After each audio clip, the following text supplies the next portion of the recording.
আজকের ভিডিওতে আমরা যাচ্ছি পশ্চিমবঙ্গের বর্ধমান জেলার ঐতিহাসিক ও সাংস্কৃতিক ঐতিহ্যের জন্য বিখ্যাত কালনা শহরের সবচেয়ে বড় মন্দির কালনার 108 শিব মন্দিরের তীর্থযাত্রায়, যার আরেক নাম নবকৈলাস মন্দির।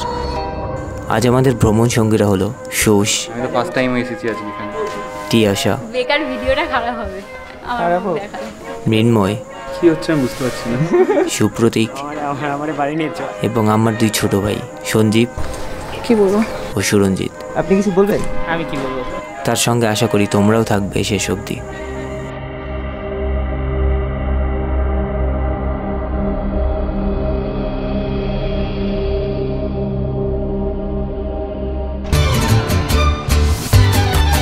তো বেশি কথা না বাড়িয়ে আমরা সকাল সকাল যার কাছে যা বাইক স্কুটি জোগাড় করতে পেরেছি সেগুলো নিয়েই বেরিয়ে পড়লাম বর্ধমান জেলার এই কালনা শহরের উদ্দেশ্যে, যা আমার হোম টাউন বেথুয়াডোরি থেকে 60 কিলোমিটার দূরে অবস্থিত।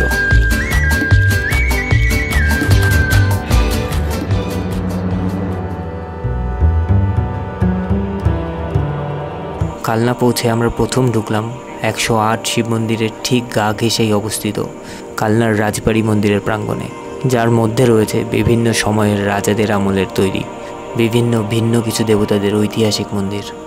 সিরিয়াসলি সকাল থেকে বেরিয়ে থেকে অনেক কিছু হয়েছে। 4টে বাজে আমরা বেরিয়েছি, অলমোস্ট 10:30টার দিকে, আমরা পৌঁছালাম 3টের দিকে। এতটা টাইম লাগার কথা না। টাইমলি উঠলাম, দেখছি কেউ ফোনও করেনি, তারপরে আবার ঘুমিয়ে পড়েছি। তারপরে এই করতে করতে এখন লাস্টে 3টের সময় এসে পৌঁছালাম, যেখানে 11টার সময় এসে পৌঁছানোর কথা।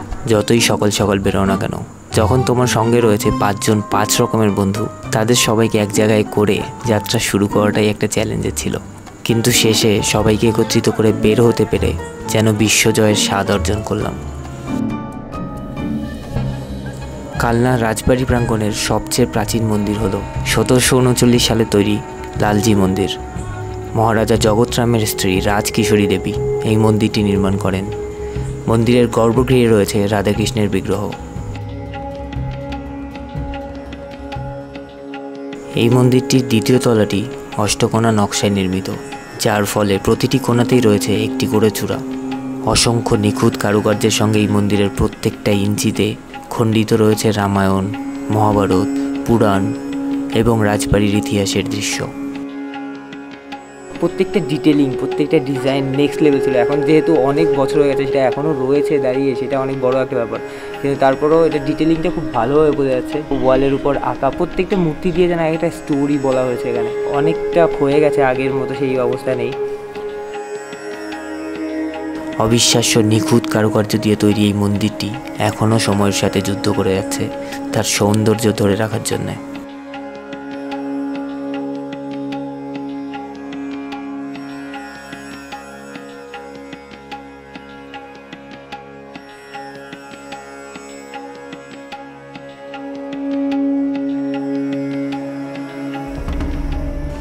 লালজি মন্দিরের ঠিক সামনেই রয়েছে চারচালা মণ্ডপ। এই মণ্ডপটি মন্দিরে আসা সব ভক্তদের জমায়েত হওয়ার জায়গা হিসেবে ব্যবহৃত হতো। এই লালজি মন্দির প্রাঙ্গণে রয়েছে গিরি গোবর্ধন মন্দির নামে আরও একটি আকর্ষণীয় পাহাড়ের আকৃতির মন্দির।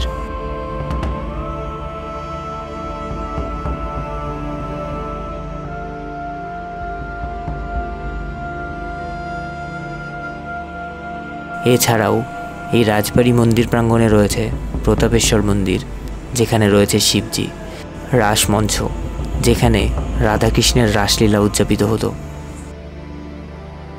পঞ্চরত্ন মন্দির, যেখানে রয়েছে 5টি আলাদা আলাদা সময়ে বানানো শিব মন্দির, বিজয় বৈদ্যনাথ মন্দির, যেখানে রয়েছে স্বয়ং মহাদেবের বৈদ্যনাথ স্বরূপটি, 25টি চূড়া বিশিষ্ট কৃষ্ণচন্দ্র মন্দির, যেখানে রয়েছে রাধাকৃষ্ণ। এছাড়াও রয়েছে আরও কিছু আকর্ষণীয় স্ট্রাকচার যাদের ইতিহাস এখনও আবছা। কালনা শহরে ছড়িয়ে থাকা অসংখ্য ঐতিহাসিক মন্দিরের জন্যে এই শহরটিকে মন্দিরের শহরও বলা হয়। এছাড়া দেবী কালীর আর এক নাম মা অম্বিকা থেকে এই শহরটি অম্বিকা কালনা নামেও পরিচিত। এখানে ঢুকতে গেলে আমাদের কোনো টিকিট ফি নেয়নি, শুধু ক্যামেরার জন্য আমাদের 25 টাকা করে নিয়েছে।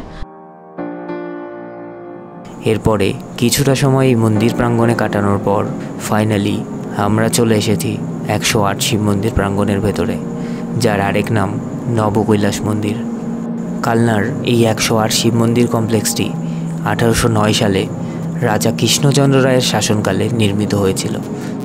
মন্দির চত্বরে প্রবেশ করতেই আমরা মুগ্ধ হয়ে গেলাম এর প্রাকৃতিক সৌন্দর্য দেখে। পুরো চত্বরটি 108টি ছোট ছোট শিব মন্দির নিয়ে গঠিত, যা একসাথে একটি অসাধারণ দৃশ্য তৈরি করে।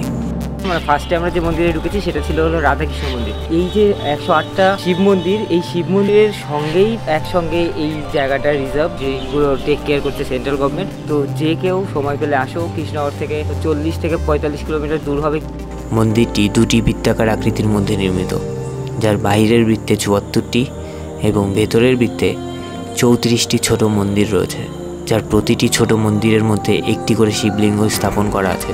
তাহলে এই চারিদিকে এই টেম্পলগুলো রয়েছে, এইগুলো প্রত্যেকটা একটা করে শিব মন্দির। এই যে 34টা টেম্পল রয়েছে, এই 34টা টেম্পল এক সময় হয়েছিল 1809।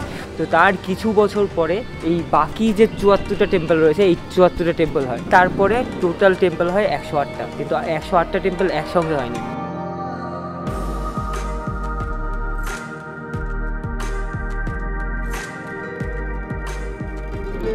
বাইরের বৃত্তের অর্ধেক শিবলিঙ্গ কালো গ্রানাইট পাথরে তৈরি, যা পাপের প্রতীক, এবং বাকি অর্ধেক সাদা পাথরে নির্মিত, যা পুণ্যের প্রতীক।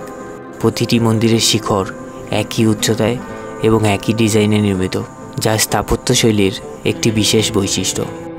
মন্দির চত্বরের মাঝখানে রয়েছে একটি জলাশয়, যা এই স্থানটির সৌন্দর্য আরও বৃদ্ধি করেছে। তো আমরা লাঞ্চটা করে দিলাম ঢোকার আগে। এখানে এই কালনা যে বাজারটা রয়েছে, সেখানে বেশ বড়সড় একটা বাজার, খুব ভালো ভালো হোটেল রয়েছে, রেস্টুরেন্ট রয়েছে, তো খাওয়া দাওয়ার নিয়ে কোনো প্রবলেম হবে না। কিন্তু দুঃখের বিষয়, বর্তমানে মন্দিরটি যথাযথ সংরক্ষণের অভাবে ধ্বংসের ঝুঁকির মধ্যে রয়েছে।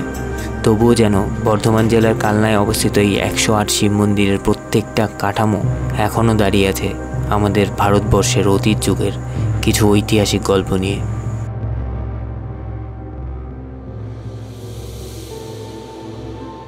আজকের মতো এখানেই শেষ করছি আজকের ঘোরাঘুরি পর্ব। পরবর্তী ভিডিও দেখার আমন্ত্রণ রইল। I love you all. Take care.